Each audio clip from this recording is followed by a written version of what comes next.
जयदौर का धीश। तो आज का टॉपिक है सुबह सुबह की उनकी दिल की बातें।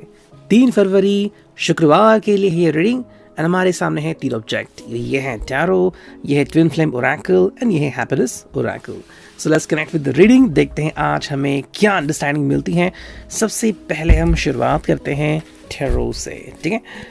चलो करते हैं इस कार्ड को शफलिंग। बहुत हैवी है ये टैरो, कभी भी शफल कर रहा हूँ तो बहुत हैवी है। So let's connect to it. ये कार्ड बहुत ही अच्छा है, ठीक है। सो लेट्स सी आज हमें क्या अंडरस्टैंडिंग मिलती है एंड हियर वी गो, ठीक है। ये जो पहला कार्ड आ गया वो है भाई guardian of swords, okay, Gemini Libra Aquarius. Second जो कार्ड है वो है ace of wands, Aries Leo Sag. Third जो कार्ड मिला है वो है 7 ऑफ वॉन्ड्स, ओके ओके। चलो फोर्थ कार्ड चुनते हैं एंड ये है भाई the sun major arcana. 4 card आ चुके हैं और हमें 4 कार्ड चुनने हैं। 5वां कार्ड 7 ऑफ क्रिस्टल्स यानी कि टॉरस वर्गो कैप्रिकॉन, ओके। 6वां कार्ड भैया आ चुका है हाई प्रीस्टेस का, अगेन अनदर मेजर अरकाना, ठीक है। फिर लेते हैं ये कार्ड, जस्ट मिनट। 7वां कार्ड ये है seeker of crystals and final चुनते हैं 8वां कार्ड जो कि है भाई ये, and this one is 4 of hearts, Cancer, Scorpio, Pisces, ठीक है। अब देखते हैं यहाँ पे हमें कौन से साइंस मिले हैं एंड कौन से साइंस नहीं मिले। So let's see. चलो हम करते हैं कार्ड्स को अनवेल। 1 2 3 4 5 6 7 8 वॉन्ड्स हैं, सॉर्ड्स हैं, ठीक है, क्रिस्टल्स हैं एंड हार्ट्स, यानी कि यहाँ पे 12 की 12 राशियाँ आ चुकी हैं, ठीक है। एंड अगर हम बात करते हैं मेजर अरकाना की तो हाई प्रीस्टेस एंड द सन जो 2 कार्ड्स हैं वो सारे के सारे 12 राशियों को कनेक्ट करते हैं। सो लेट्स सी, देखते हैं हमें क्या रीडिंग मिलती है भाई। अगर हम बात करते हैं इस पर्सन के अंडरस्टैंडिंग की, so we get this one जो कि है guardian of swords, Gemini Libra Aquarius. अगर हम इस कार्ड की बात करते हैं, अगर इनके कनेक्शन की बात करते हैं, ये पर्सन सीधे तौर पे हम कहें तो एक कनेक्शन बनाना चाहता है, ठीक है। आई थिंक ये पर्सन आपको कहना चाहता है कि भाई ये पर्सन आपको दिल से फील करता है। हालांकि अपनी भावनाएं वो कितने जज्बात से आपके सामने रखता है वो तो उनके ऊपर डिपेंड है। कई बार भावनाएं हल्की पड़ती हैं, धीमी होती हैं, कई बार भावनाएं ज़बरदस्त होती हैं, ठीक है। लेकिन फिर उनका प्रभाव भी अलग अलग होता है। जैसे कि मान लेते हैं कि आपको किसी ने कहा कि आपके फ्रेंड को कुछ हुआ है एंड आप दौड़े चले जाते हो और वहाँ पे रहते कि आपका फ्रेंड तो सही सलामत है और आप उसके हाथ को ऐसे पकड़ते हो कि अरे यार तुम तो सही हो, ठीक हो। तो वो जो एक फीलिंग है, एक जज्बात है। तो अगर मैं बात करूँ कि भाई आप उसको ऐसी हाथ उसके कंधे पे ऊपर रख रहे हो कि भैया कैसे हो तुम, तो अलग फीलिंग है। तो वही चीज़ हम कह सकते हैं कि यहाँ पे ये पर्सन जो है वो आपको, अगर इसकी भावना बहुत ही तेज़ हैं तो आपसे उस प्रकार से पेश आ सकता है। कई लोगों को रोमांस में ऐसी चीज़ें फील होती हैं, एक्सेसिव रोमांस होता है, ऑब्सेसिव रोमांस होता है। तो ये कुछ चीज़ें ऐसी हैं जहाँ पे ये पर्सन कुछ चीज़ों को आपके सामने रखना चाहता है। शायद इनका जो स्वभाव है वो आपके सामने आ सकता है, बट मोस्ट इम्पॉर्टेंटली वो आपको बताना चाहते हैं कि भाई ये पर्सन आपको कितना लाइक करते हैं, कितना पसंद करते हैं। सेकेंड जो कार्ड है वो है एस ऑफ वॉन्ड एंड जैसे कि मैंने बात की रोमांस की, this person want to tell you कि भाई ये आपको बहुत चाहते हैं, पैशनेट है एंड इस पैशन को धीरे धीरे आगे बढ़ाना चाहते हैं। मतलब यहाँ पे ये आपसे परमिशन मांग रहे हैं, कहीं ना कहीं कनेक्शन बन रहा है। यहाँ पे सुबह सुबह की बात है एंड आपके बारे में सोच रहे हैं। तो मेरे हिसाब से ये आपको बिल्कुल भी हर्ट नहीं करना चाहते, उल्टा आपसे कन्वे होना चाहते हैं कि भाई what do you want to do, आप क्या करना चाहते हैं, उसके हिसाब से ये पर्सन आगे के बारे में सोच सकता है। तो यहाँ पे आपकी परमिशन काफ़ी इंपॉर्टेंट है। मान लीजिए अगर आप इनसे गुस्सा है या फिर आप इनसे बात नहीं करें तो ये मे बी थोड़े से हर्ट हो सकते हैं और इसीलिए चाहते हैं कि आप उनसे कम्युनिकेट करना शुरू करें। करना है नहीं करना है वो तो आपके ऊपर डिपेंड है। 7 ऑफ वॉन्ड्स है एंड यहाँ पे हमें चॉइसेस मिलती है, यहाँ पे हमें हर्ट फीलिंग मिलती है। शायद ये पहले से हर्ट हो चुके हैं एंड ये फीलिंग आपके सामने आ रही है। हो सकता है कि किसी ने इनको ट्रबल किया था या फिर किसी ने कुछ कहा था जिसकी वजह से ये आपके ऊपर गुस्सा हो गए थे और अब इनको लग रहा है कि नहीं, जो मैंने कहा, जो मैंने किया वो शायद गलत हो सकता है। इसलिए मैंने कहा कि भावनाएं जो हैं वो हर दौर में अलग अलग तरह से काम करती हैं, ठीक है। जैसे कि नॉर्मल तरीके से गाड़ी चलाना, और जब आप जोश में होते हो कई बार कुछ लोग बहुत ही तेज़ गाड़ी चलाते हैं, फिर अगर एक्सीडेंट हो गया तो बहुत भयानक होता है, तो वो चीज़ हमें यहाँ पे देखने को मिलती है। जो नेक्स्ट कार्ड है वो है the sun, and as you can take a look at that. भाई मेरे हिसाब से ये पर्सन एक्चुअली में बहुत ही लाइट हार्टेड है एंड बस लाइट देना चाहता है, मतलब कि भाई प्यार देना चाहता है आपके साथ रिश्ते में, ये सुखी होना चाहता है और यही उसका मंसूबा है।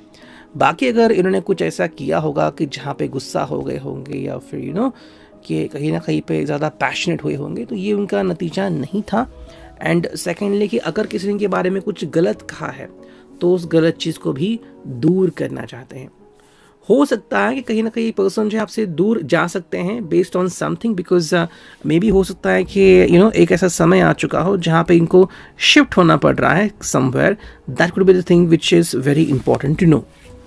नेक्स्ट कार्ड है वो है 7 of crystals, Taurus, Virgo, Capricorn. भाई ये कार्ड कह रहा है कि भाई ये पर्सन जो है एक्चुअली वे आउट ढूंढ रहा है। वे आउट मतलब कैसा कि भाई अगर आपके पास पहुंचना है तो वो क्या कर सकते हैं। एंड सेकेंडली क्योंकि मेरे हिसाब से मैंने कहा कि शायद वो दूर भी जा सकते हैं, सन के कार्ड में कहा था, तो मे बी अपने जॉब के सिलसिले में सडनली इनको कहीं पे जाने के लिए कहा गया है, या फिर बिजनेस नहीं चल रहा है, या फिर फैमिली ने कुछ डिसीजन ले लिया है, तो वो चीज़ इनको हर्ट कर रही है और अब ये चीज़ आपको बताएं कैसे।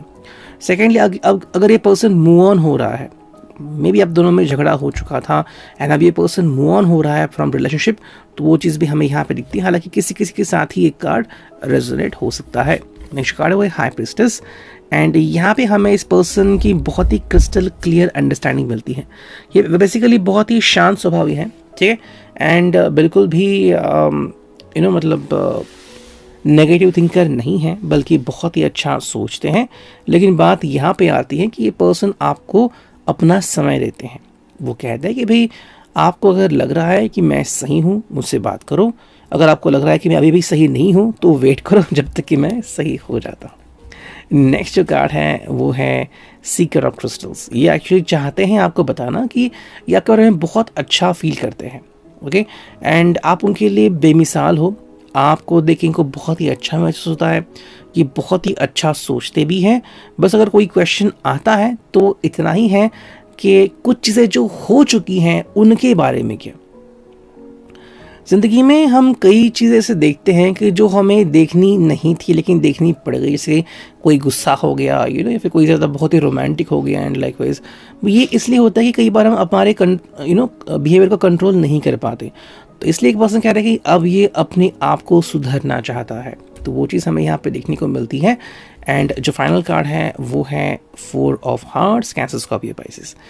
ये एक्चुअली चाह रहे हैं कि भाई देखो, अगर आपको मुझसे कम्युनिकेट करना है तो ठीक है, मुझे लगा आपको बताना इसलिए मैंने बता दिया, वरना ये पर्सन अपनी लाइफ जिएगा। तो अगर आप इनसे कम्युनिकेट नहीं करना चाहते तो शायद अपने फ्रेंड के साथ वो कम्युनिकेट कर सकते हैं। इनका जो दिन है वो व्यतीत हो सकता है। अब देखते हैं ट्विन फ्लेम ओरेकल से हमें क्या रीडिंग मिलती है। चलो करते हैं कार्ड्स की शफलिंग, 1 2 3 चुनते हैं 4 कार्ड्स। चलो यह क्या पहला कार्ड, और देखते हैं हमें कौन से कार्ड्स मिलते हैं, ठीक है। 2, ओके, 3 एंड एक और कार्ड चुनते हैं जो कि है 4। देखते हैं इन चारों कार्ड से हमें क्या पता लगता है। जो पहला कार्ड है ट्विन फ्लेम स्टेजेस से, your relationship is in the phase of twin flame stages. जैसे मैंने कहा, separation, time apart from your counterpart, wholeness, balancing feminine and masculine energies. And जो फोर्थ कार्ड है वो है transformation, major shifts going for you. बिल्कुल tarot में जैसे मैंने कहा ये वही रिफ्लेक्ट कर रहा है। कैसे? तो यहाँ पे आपकी जो रिलेशनशिप है वो ट्विन फ्लेम के स्टेजेस में दिख रही है। ट्विन फ्लेम में बहुत स्टेजेस होते हैं जहाँ पे आप पास आ रहे हो, दूर जा रहे हो, एक दूसरे को गुड बाय कह रहे हो, फिर कम्युनिकेट कर रहे हो, वो चीज़ हमें यहाँ पे दिखती है। तो ये एक स्टेज में और आप अलग स्टेज में भी हो सकते हैं, बिकॉज ऑफ दैट आप में शायद थोड़े से डिफरेंसेस यहाँ पे दिख सकते हैं। सेकेंड जो कार्ड है वो है separation, time apart from your counter part. अब इसका मतलब क्या हुआ कि भाई कहीं ना कहीं पे सेपरेशन की अंडरस्टैंडिंग हो रही है यहाँ पे। या तो इस पर्सन को लग रहा है कि आप इनसे दूर जा रहे हो, या फिर किसी ने आपको जानबूझ के इनसे दूर कराया है, या फिर किसी वजह से, मे बी इनकी फैमिली की वजह से या फिर जॉब की वजह से इनको आपसे दूर जाना पड़ रहा है। जो थर्ड कार्ड है वो है balancing feminine and masculine energy. ये एक्चुअली आपको बता रहा है कि आपको कितना चाहते हैं। तो ये फीलिंग है यहाँ पे, बाकी आप इनके ऊपर बिलीव करें ना करें वो तो आपकी मर्जी। एंड जो फोर्थ कार्ड है वो है ट्रांसफॉर्मेशन, क्योंकि मेजर शिफ्ट्स तो होने वाले हैं, तो चाहे आप इसको एक्सेप्ट करो ना करो। जैसे कि 4 ऑफ हार्ट्स है, अगर आपने कहा तो हाँ, वरना फिर ये अपने फ्रेंड के साथ या फिर किसी और के साथ समय बिता सकते हैं। ठीक है, एंड अब देखते हैं फाइनली यहाँ पे हमें हैप्पीनेस ओरेकल से क्या रीडिंग मिलती है। चुनते हैं 3 से 4 कार्ड। ओके, देखते हैं हमें क्या रीडिंग मिलती है। 1 2 3 एंड 4। चलो 4 कार्ड आ चुके हैं, देखते हैं हमें क्या रीडिंग मिलती है। ऑलमोस्ट 10 मिनट तो हो चुके हैं, देखते हैं क्या है इस रीडिंग में। भाई जो पहला कार्ड है वो है keep calm and seize the day, यानी कि ये पर्सन तो शांत है और शांति से ही आगे बढ़ना चाहता है। The secret of getting ahead is getting started. ये एक्चुअली आपको बताना चाहता है कि भाई आपके बारे में बहुत अच्छा फील करता है, लेकिन अगर आपको अभी भी बात नहीं करनी तो कोई बात नहीं। The most effective way to do it is to do it. कुछ सरप्राइजेस भी आपको दे सकते हैं, या फिर आपको किसी फ्रेंड के साथ वो मिल सकते हैं, एंड वो फ्रेंड जो है वो एज अ काउंसलर आप दोनों के बीच बातें कर सकता है। जो फाइनल कार्ड है वो है live today for tomorrow it will all B history. भाई आज अगर आप बात कर रहे हो तो कल क्या होगा, ये जो लास्ट कार्ड है बिल्कुल यही रेजोनेट कर रहा है, 4 ऑफ सॉर्ड्स। अगर आप इनसे कम्युनिकेट कर रहे हो तो ठीक है, वरना ये अपनी ज़िंदगी जिएंगे, आप अपनी ज़िंदगी जियोगे, और जो कल का दिन है वो हिस्ट्री में चला जाएगा। ये था reading. I hope it will resonate. See you next.